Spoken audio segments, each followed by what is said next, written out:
Hello everybody, my name is Rachel and welcome to my weekly wrap-up of June 14th, 2015. I have moved back into my living room. I am on vacation all of this coming week and I'm trying to stay out of my office to kind of like disconnect myself from work. When you work from home, it can be hard to step away from it entirely because your workspace and your home space are kind of the same things, and I do all of my filming in my office where I work during the day. So I'm going to try to do all my filming in my living room for a change of scenery because sometimes you just need a change.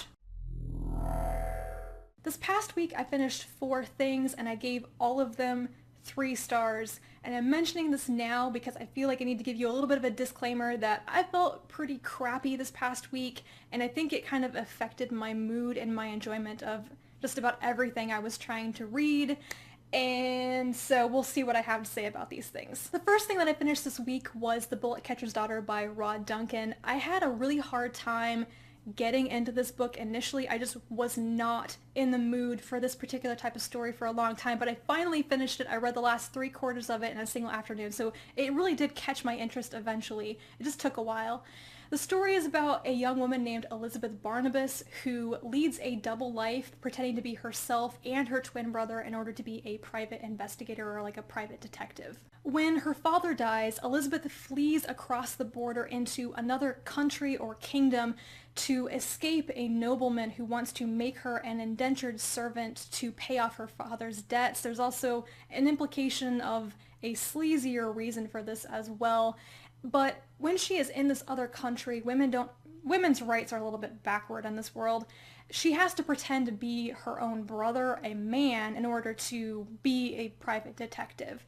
And in this story, while maintaining her double life, she is asked to find a missing aristocrat who discovered a piece of technology, a device that people want. And she runs into like a traveling circus where there are these like alchemists, and she runs into the patent office, which is after the missing aristocrat as well. Because of this device, they very tightly control new technology, and she's just trying to find this guy, get paid so that she can pay her own bills and not lose her home.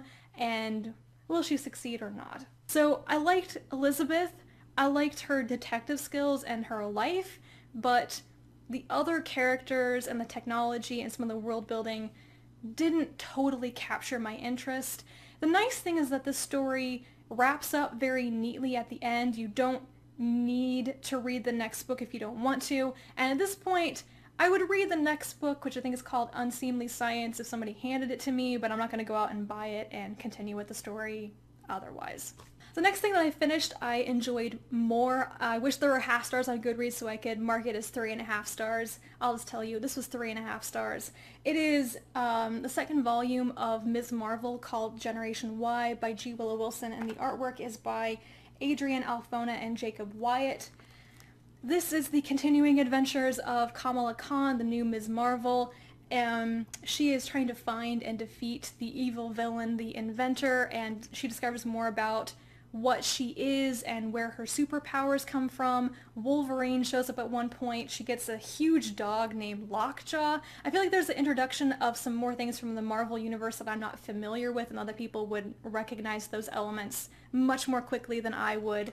In this storyline, there are some really great messages about how teenagers are not a waste of space. The next generation is not a problem.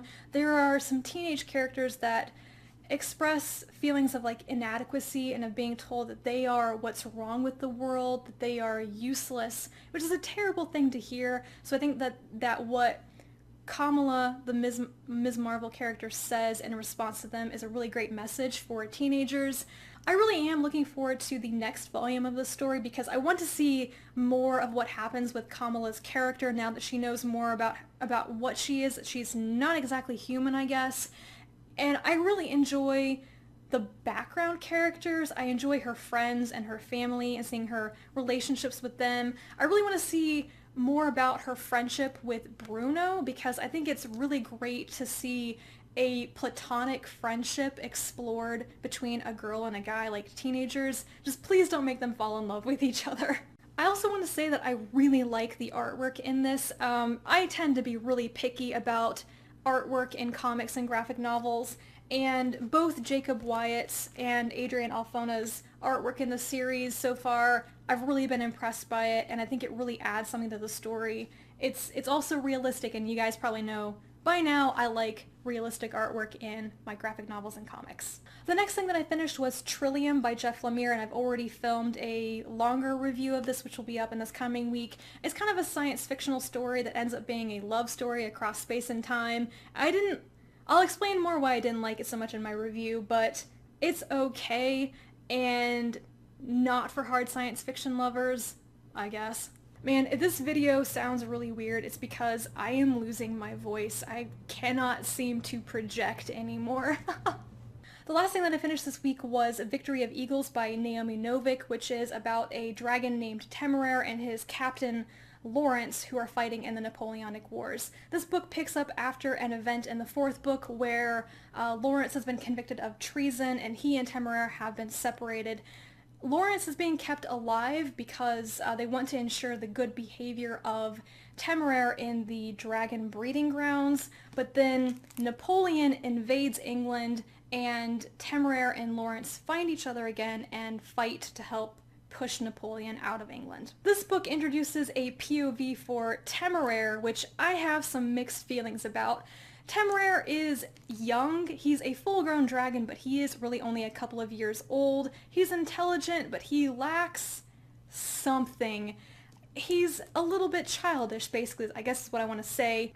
Temeraire's his only concern and emotional attachment is with Lawrence, but Lawrence has a lot of relationships with his family, his friends, fellow Dragon Corps members that are severed when he is convicted of treason, and he has to deal with being ostracized and basically ashamed and embarrassed of all this. He's lost everything, and Temeraire does not act or behave like he understands this until near the end of the book. So I actually enjoyed the parts of this book that dealt with that and the struggles between Temeraire and Lawrence, but overall I think I still enjoy Lawrence's POV more. He's just a really solid, good character, and I enjoy being in his head, and I think that his perspective on the story is more interesting than Temeraire's is. The reason that I only gave this 3 stars instead of like 4 is because, one, it's set entirely in England, and I